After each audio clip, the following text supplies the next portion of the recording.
Hello students, this is our lecture 5th of class 10th unit 1st। इससे पिछले वाले lecture में हमने क्या किया था, टाइप्स ऑफ केमिकल रिएक्शंस के बारे में पढ़ा था। 4 टाइप्स की हमने पढ़ ली थी। तो एक टाइप की और रिएक्शन आती है, क्या होती है वो? Oxidation and reduction reaction. तो सबसे पहले हम देखते हैं कि ऑक्सीडेशन होता क्या है। ऑक्सीडेशन क्या होता है? Addition of oxygen. किसी भी सब्सटेंस में क्या करें हम, अगर ऑक्सीजन का एडिशन कर रहे हैं तो इसका मतलब क्या हुआ, उस सब्सटेंस का क्या हो रहा है? ऑक्सीडेशन हो रहा है। और क्या कर रहे हैं, या फिर क्या हो, रिमूवल ऑफ हाइड्रोजन, या फिर क्या हो, किसी सब्सटेंस में से हाइड्रोजन क्या हो रही हो, आपकी रिमूव हो रही हो। तो इसका मतलब क्या है, वहां पे ऑक्सीडेशन प्रोसेस हो रही है। तो ऑक्सी का मतलब, ऑक्सी से याद रख लो कि ऑक्सीजन की क्या है? एडिशन है। तो एडिशन ऑफ ऑक्सीजन या फिर removal of hydrogen from a substance is known as oxidation. अब आता है आपका रिडक्शन। रिडक्शन क्या है? रिडक्शन बेसिकली ऑक्सीडेशन की क्या है? अपोजिट प्रोसेस है। इसमें क्या होता है? एडिशन ऑफ हाइड्रोजन होगा। अगर किसी सब्सटेंस में क्या हो रहा है? एडिशन ऑफ हाइड्रोजन हो रहा है, या फिर क्या हो, रिमूवल ऑफ ऑक्सीजन हो, कि सब्सटेंस है जो क्या हो, ऑक्सीजन को रिमूव करे, तो उस प्रोसेस को हम क्या बोलेंगे? रिडक्शन। कि उस सब्सटेंस की क्या हो रही है? रिडक्शन हो रही है। तो ये दोनों क्या है? एक दूसरे की अपोजिट प्रोसेस है। ऑक्सीडेशन का मतलब एडिशन ऑफ ऑक्सीजन या फिर removal of hydrogen, and reduction means addition of hydrogen और removal of oxygen from a substance. और ऑक्सीडेशन और जो रिडक्शन रिएक्शंस है आपकी, वो क्या होती है? हमेशा टुगेदर होती है। दे अकर्स टुगेदर, कि एक साथ होंगी। कि अगर एक आपका रिएक्टेंट की ऑक्सीडेशन हो रही है तो दूसरे क्या होगी? रिडक्शन होगी। और इस तरह की जो ऑक्सीडेशन रिडक्शन रिएक्शन है उन्हें हम रिडॉक्स रिएक्शन बोलते हैं, जो आप आगे फर्दर डिस्कस करोगे नेक्स्ट यूनिट्स के अंदर हम डिस्कस करेंगे। अभी के लिए हमने क्या किया? ऑक्सीडेशन और रिडक्शन प्रोसेस के बारे में पढ़ा कि ये क्या होती है। अब हम पढ़ते हैं oxidising agent and reducing agent के बारे में कि ये क्या होते हैं। तो क्या होता है oxidising agent? Which gives oxygen for oxidation. मतलब कि अगर कोई सब्सटेंस क्या कर रहा है, ऑक्सीजन को क्या कर रहा है? लूज कर रहा है, और किसी दूसरे क्या दे रहा है? सब्सटेंस को दे रहा है उसकी ऑक्सीडेशन के लिए, तो उसे हम क्या कहेंगे? Oxidising agent. क्यों? क्योंकि उसने किसी दूसरे सब्सटेंस को क्या करवाया है? ऑक्सीडाइज करवाया है। किसी दूसरे सब्सटेंस को ऑक्सीजन दी है ताकि उसकी ऑक्सीडेशन हो सके। तो इसने क्या किया? अपनी ऑक्सीजन क्या दी? किसी दूसरे सब्सटेंस को दी ऑक्सीडेशन के लिए। इसलिए ये क्या होता है? ऑक्सीडाइजिंग एजेंट होता है। या फिर क्या बोल सकते हैं? ऑक्सीडाइजिंग एजेंट क्या होगा? विच रिमूव्स हाइड्रोजन। या फिर क्या हो, जो दूसरे, जो आपका क्या है, आपका दूसरा सब्सटेंस दिया हुआ है उसके अंदर से क्या कर ले? हाइड्रोजन को रिमूव कर ले, और क्या करे? या तो खुद उस हाइड्रोजन को क्या करे? ले ले, या फिर क्या करे? कोई अदर प्रोडक्ट बन जाए हमारा।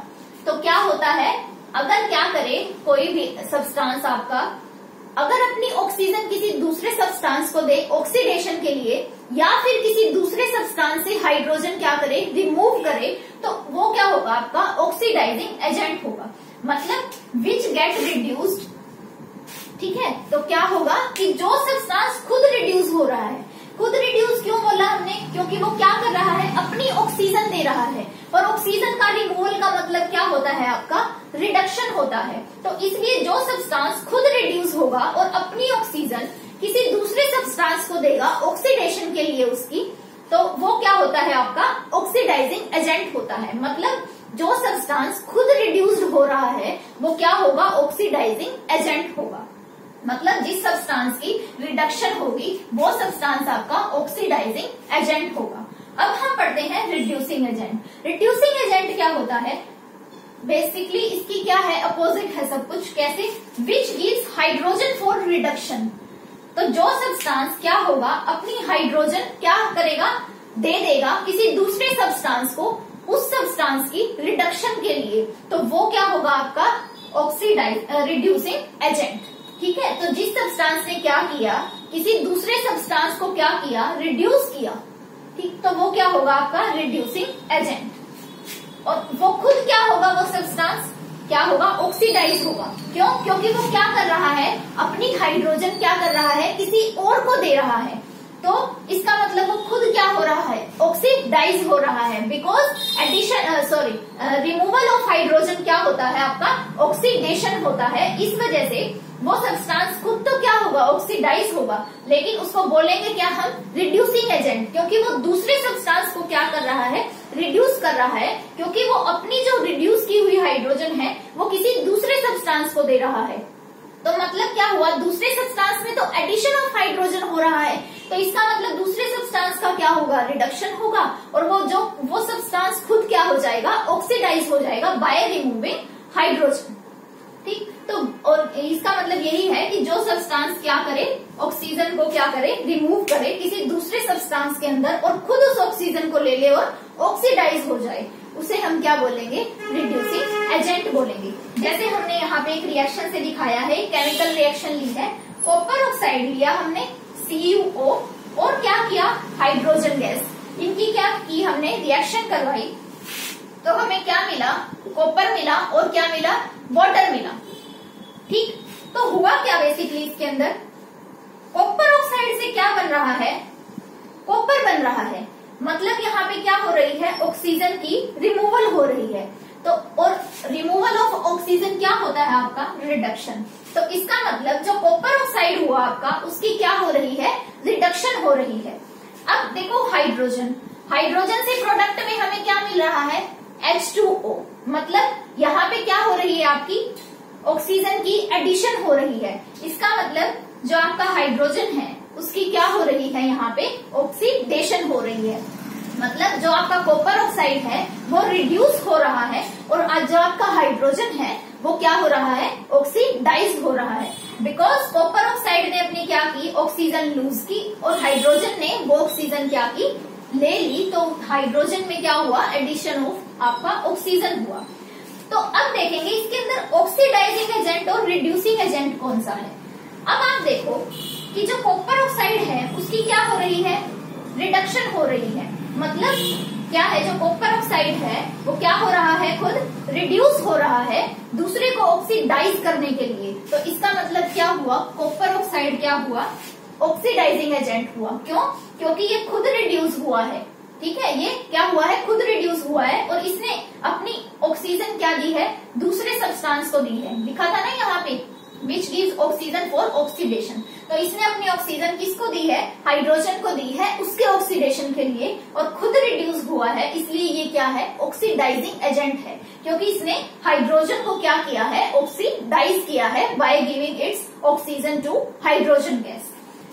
तो अब यहाँ पे आपका रिड्यूसिंग एजेंट क्या होगा, यहाँ पे रिड्यूसिंग एजेंट होगा आपका हाइड्रोजन। क्यों?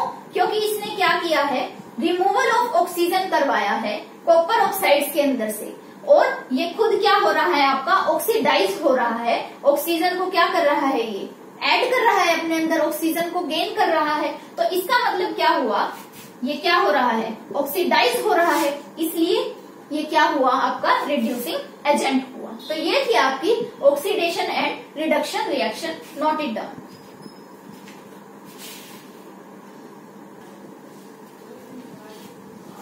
सो स्टूडेंट्स, अब हम पढ़ेंगे oxidation and reduction reaction in terms of metals and non metals. कि अगर आपको मेटल और नॉन मेटेलिक एलिमेंट्स आपको दिए हुए हैं तो उनमें आपकी ऑक्सीडेशन और रिडक्शन रिएक्शन कैसे परफॉर्म होगी।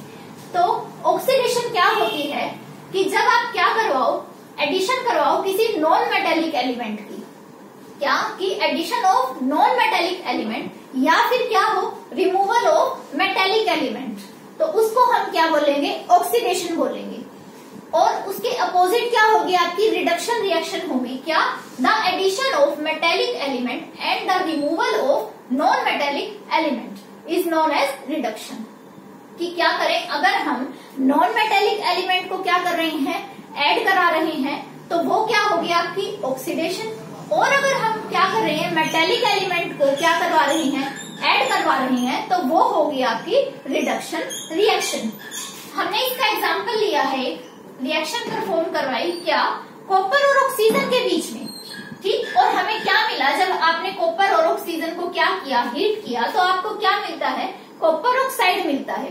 बेसिकली एक एक्टिविटी परफॉर्म करते हैं कि एक चाइना डिश के अंदर आपने क्या ली, कॉपर मेटल ली, ठीक, और क्या किया आपने, उसको बर्नर के ऊपर रखा चाइना डिश को, और क्या किया, उसे हीट करना शुरू कर दिया। सराउंडिंग्स में हमारे एयर प्रेजेंट है, मतलब O2 प्रेजेंट है, तो क्या होगा, वो थोड़ी देर में वो हीट होने के बाद हमारे पास कुछ ब्लैक कलर का सब्सटेंस बच जाएगा, बनेगा, वो क्या होगा, आपका कॉपर ऑक्साइड होगा। और ये प्रोसेस है जो रिवर्सिबल भी है। रिवर्सिबल कब होगी, जब हम क्या करेंगे, कॉपर ऑक्साइड के अंदर हाइड्रोजन को क्या कर देंगे, ऐड कर देंगे, तो हमें क्या मिलेगा, सॉलिड कॉपर मिलेगा, जो किस कलर का होगा, रेड ब्राउन कलर का होगा। तो ये रिवर्सिबल प्रोसेस भी है। अगर आप क्या करो, कॉपर ऑक्साइड जो हमारा फॉर्म हुआ है उसमें हाइड्रोजन की एडिशन करोगे तो हमें क्या मिलेगा, कॉपर प्लस H2O मिलेगा। ये किस कलर का होगा, रेड ब्राउन कलर का होगा, ठीक है। तो अब ये देखिए यहाँ पे मेटल और नॉन मेटल का क्या फंडा है इसके अंदर, कि जो हमने बोला है कि in terms of metals and non metals, oxidation and reduction reactions. तो क्या हो रहा है, यहाँ जो कॉपर है वो किस में कन्वर्ट हो रहा है, कॉपर ऑक्साइड में। तो इसका मतलब क्या हो रहा है, कॉपर ने क्या किया है, ऑक्सीजन का गेन किया है। तो कॉपर ने ऑक्सीजन को गेन किया है, मतलब कॉपर के अंदर ऑक्सीजन की एडिशन हुई है। और किसी भी सब्सटेंस में जब ऑक्सीजन की एडिशन होती है तो उसे क्या बोलते हैं हम, ऑक्सीडेशन। तो मतलब यहाँ कॉपर का क्या हो रहा है, ऑक्सीडेशन हो रहा है, कॉपर ऑक्सीडाइज हो रहा है। अब देखिए O2 से भी क्या बन रहा है, CuO, मतलब ऑक्सीजन के अंदर किसकी एडिशन हो रही है, किसी मेटल की एडिशन हो रही है। ऊपर हमारी क्या है, एक मेटल है, and addition of metallic element आपका क्या होता है, रिडक्शन होता है। तो जब आपकी क्या हुई, कॉपर ने ऑक्सीजन के साथ रिएक्ट किया, मतलब ऑक्सीजन के बेस पे देखें हम, जो हमारा प्रोडक्ट तो एक ही बन रहा है। अगर कॉपर के बेस पे देख रहे हैं तो हमारे पास सिंपल कॉपर था, उसमें क्या हो रही है, ऑक्सीजन की एडिशन हो रही है, मतलब जो कॉपर है वो ऑक्सीडेशन दे रहा है, ऑक्सीडाइज हो रहा है। अब हम ऑक्सीजन के बेस पे लेते हैं, प्रोडक्ट तो हमारा एक ही बना है, तो ऑक्सीजन में क्या हो रही है, आपकी कॉपर की एडिशन हो रही है, और उससे क्या बन रहा है, कॉपर ऑक्साइड बन रहा है। तो कॉपर की एडिशन मतलब मेटल की एडिशन, क्योंकि कॉपर क्या है, एक मेटल है, और एडिशन ऑफ मेटेलिक एलिमेंट क्या होती है, आपकी रिडक्शन होती है। तो यहाँ पे जो O2 है वो क्या हो रही है, रिड्यूस हो रही है, और कॉपर क्या हो रहा है, आपका ऑक्सीडाइज हो रहा है। तो ये भी एक क्या है, आपकी ऑक्सीडेशन रिडक्शन रिएक्शन है, जो साइमल्टेनियस क्या कर रही है, हो रही है आपकी। और जब हमने इसको क्या किया, रिवर्स किया, जो ये आपका ब्लैक कॉपर ऑक्साइड बना था, हमने इसमें क्या की, हाइड्रोजन गैस पास करवाई, तो हमें रेड ब्राउन कलर का क्या मिला, कॉपर मिला। यहाँ पे भी ऑक्सीडेशन रिडक्शन रिएक्शन हो रही है। यहाँ पे क्या हुआ, कॉपर ऑक्साइड ने अपना क्या किया, ऑक्सीजन लूज किया है, ठीक है, ऑक्सीजन रिमूव किया है। तो इसका मतलब क्या है, इसकी क्या हो रही है, रिडक्शन हो रही है। यहाँ पे कॉपर ऑक्साइड की रिडक्शन हो रही है, एंड हाइड्रोजन में क्या हुई है, आपकी ऑक्सीजन ऐड हुई है और H2O बना है, तो इसलिए हाइड्रोजन की क्या हो रही है, यहाँ पे ऑक्सीडेशन हो रही है, ठीक है। तो इस तरीके से आपकी ऑक्सीडेशन रिडक्शन रिएक्शन एक साथ क्या होती है, परफॉर्म होती है। और metal non metal metallic elements के अंदर भी परफॉर्म होती है ये, और हमारे सिंपल्स एलिमेंट के अंदर भी परफॉर्म होती है। Note it down.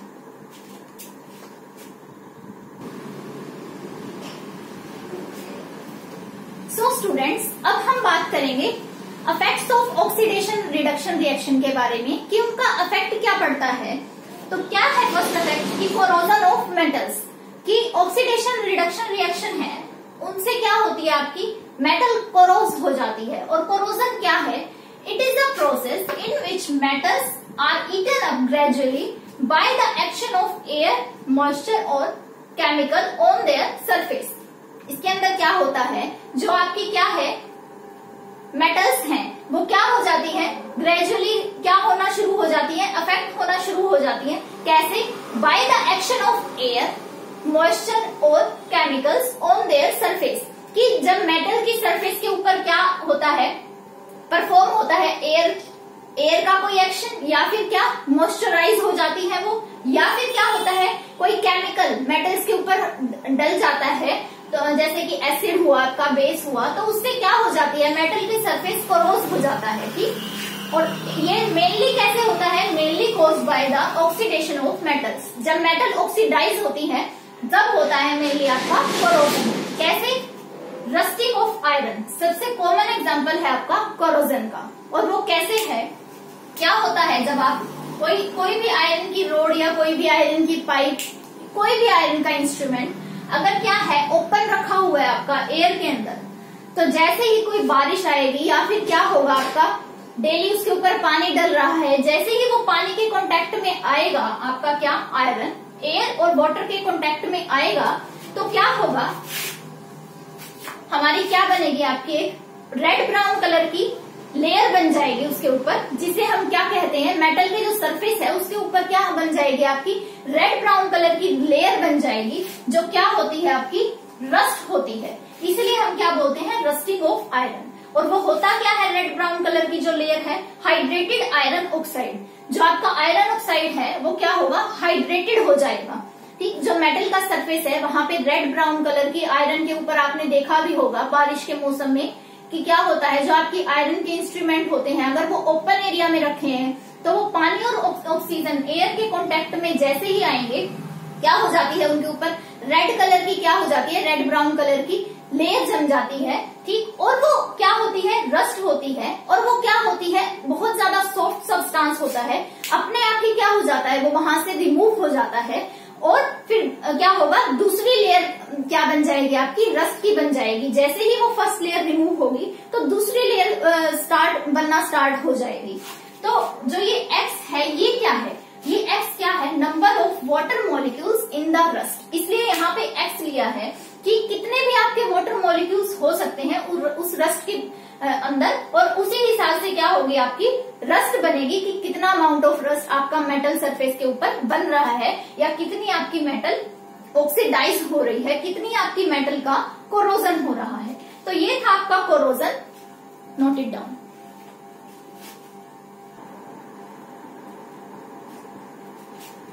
So students, अब हम पढ़ेंगे रेंसिडिटी के बारे में। तो आपने क्या देखा है, जो आपके फूड्स होते हैं जिनमें बेसिकली क्या होती है, फैट और ऑयल से बने जो फूड होते हैं उनमें भी क्या होता है, ऑक्सीडेशन बहुत अफेक्ट करता है, ऑक्सीडेशन बहुत अफेक्ट करता है उस टाइप के फूड को जो जिसके अंदर आपके फैट और ऑयल होते हैं जिस फूड के अंदर। तो क्या होता है, जब इन फैट और ऑयल से बने फूड को आप बहुत टाइम, लंबे टाइम के लिए क्या छोड़ देते हो खुला, तो क्या हो जाते हैं, वो एक अनप्लीजेंट स्मेल देना शुरू कर देते हैं। और वो अनप्लीजेंट स्मेल किस लिए होती है कि उन फूड का क्या हो जाता है, आपके ऑक्सीडेशन हो जाता है, और उस ऑक्सीडेशन की वजह से वो क्या होता है, फूड हमें खट्टा सोर टेस्ट देना शुरू कर देता है। वो फूड क्या हो जाता है, रेंसिड हो जाता है। तो क्या है rancidity, it is a condition produced by aerial oxidation. जैसे ही इस टाइप के जो फूड हैं, फैट्स और जिनके अंदर ऑयल है, जब वो एयर की कांटेक्ट में आते हैं तो उनका क्या हो जाता है, जब ऑक्सीडेशन हो जाता है तो क्या होगा, मार्क्ड बाय अनप्लीजेंट स्मेल। तो जब वो फूड है क्या देंगे, हमें अनप्लीजेंट स्मेल देंगे एंड टेस्ट, और गंदा टेस्ट देंगे, अनप्लीजेंट टेस्ट देंगे, मतलब क्या हो जाएंगे, वो रेंसिड हो जाएंगे, सोर टेस्ट आएगा हमें उसका। तो इसको प्रिवेंट कैसे किया जा सकता है रेंसिडिटी को, तो इसके कुछ स्टेप्स हैं कि कैसे उन्हें प्रिवेंट किया जा सकता है, कुछ मेजर्स हम ले सकते हैं। कैसे, by adding antioxidants to the food having fat and oil. कि क्या करें हम, जिन भी आपके फूड के अंदर फैट और ऑयल है उनमें हम क्या डाल दें, एंटीऑक्सीडेंट्स डाल दें। कि जब अगर हम एंटीऑक्सीडेंट्स का क्या करेंगे, एडिशन करेंगे उन फूड के अंदर, तो क्या होगा, ऑक्सीडेशन है जो उन फूड की स्लो हो जाएगी, खत्म हो जाएगी, और इस वजह से हम क्या कर सकते हैं, फूड को रेंसिड होने से बचा सकते हैं, फूड को स्पॉइल होने से बचा सकते हैं। दूसरा क्या है, keeping the food in refrigerator. कि हम उस तरह के फूड को क्या रखें, रेफ्रिजरेटर में रखें, खुले में ना रखें ताकि वो एयर के कांटेक्ट में ना आए। रेफ्रिजरेटर पे लो टेम्परेचर होता है, इस वजह से आपकी ऑक्सीडेशन क्या हो जाती है, प्रोसेस स्लो हो जाती है और हमारा फूड हम लॉन्ग टाइम के लिए क्या है रख सकते हैं प्रिजर्व करके। तीसरा क्या है, packing foods in nitrogen gas. तो अगर क्या करें हम ऑक्सीजन के कांटेक्ट में ही ना आने दे फूड को, हम क्या करें जिस भी हम बैग या पॉलीथीन के अंदर क्या कर रहे हैं, फूड को हम ले रहे हैं जिनके अंदर फैट और ऑयल है, तो उनमें क्या करें हम नाइट्रोजन गैस फिल कर दें, तो वहां पे ऑक्सीजन की प्रेजेंस ही नहीं होगी, तो हम क्या कर सकते हैं, फूड को प्रिजर्व कर सकते हैं। जैसे आपने चिप्स वगैरह के पैकेट्स के अंदर देखा है, उनके अंदर क्या होती है, नाइट्रोजन गैस पूरी होती है। इस वजह से उनको क्या कर सकते हैं हम लॉन्ग टाइम के लिए प्रिजर्व करके रख सकते हैं पैकेट्स के अंदर। और क्या है, keeping the food in air tight container, कि क्या हम उस फूड को कहाँ रखें, एयर टाइट कंटेनर में रखें। जैसे आप क्या हुआ, आपने चिप्स वगैरह खरीद लिए काफी सारे, तो पैकेट से निकाल दिया उनको, तो आप उसको कब तक सेव रख सकते हो। अगर आप उसको लंबे टाइम तक प्रिजर्व करके रखना चाहते हो तो आपको क्या करना पड़ेगा, उन्हें एयर टाइट कंटेनर के अंदर डाल के रखना पड़ेगा, जहां पे वो एयर के कांटेक्ट में ना आए और रैंसिड होने से बच सके, उनका ऑक्सीडेशन होने से हम प्रिवेंट कर सकें। तो ये कुछ क्या थे, हमारे प्रिवेंटिव मेजर्स थे जो हमें लेने चाहिए कि हमारा जो फैट और ऑयल से बना हुआ फूड है हम उसे लॉन्ग टाइम के लिए प्रिजर्व करके रख सके। तो यहाँ पे आपकी स्टूडेंट्स ये यूनिट फिनिश होती है। आप इसकी एक्सरसाइज करके देखना और नेक्स्ट लेक्चर से हम नेक्स्ट यूनिट स्टार्ट करेंगे। Note it down.